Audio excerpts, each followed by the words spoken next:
The little engines were busy clearing their railway of leaves and broken branches.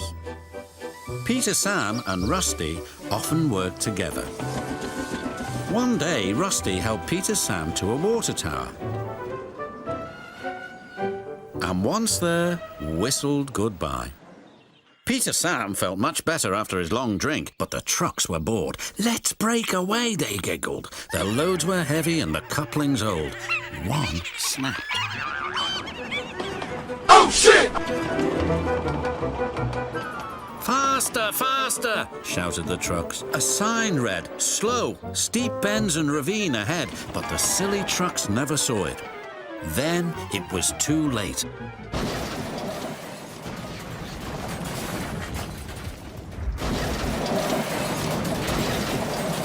Peter, Sam arrived at the scene of the disaster. His driver sighed. "This was our fault. We didn't secure them properly. We'll have to get help to pull them out. The fat controller will be very annoyed." And he was. "You will shunt trucks in the yards till I can trust you again."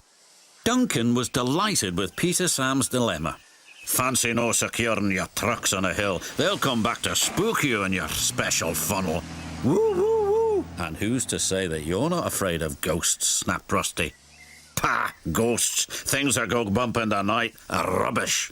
"Well, I'll tell you a story that'll make your funnel quiver," Rusty said.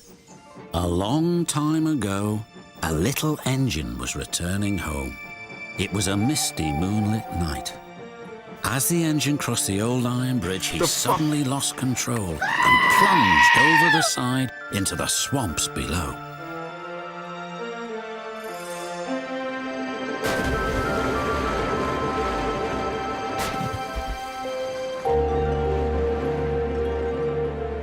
He was never found again.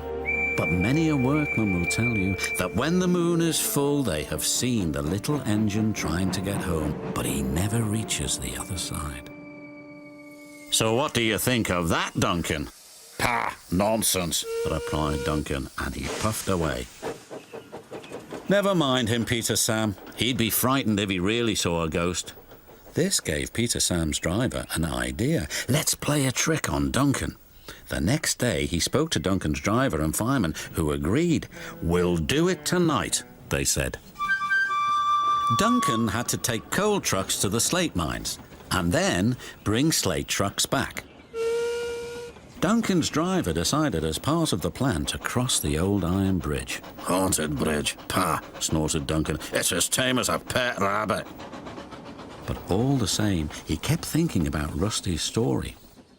When dusk fell, he was keen to leave. "If we don't go now, Scarlet will take my favourite place in the sheds." "We can't go back until we've collected all the trucks," his driver replied. He could see their plan was working because Duncan was nervous. When night fell, they set off. The moon was full and the mists were rising around the old iron bridge. Duncan whistled, and the sound echoed everywhere.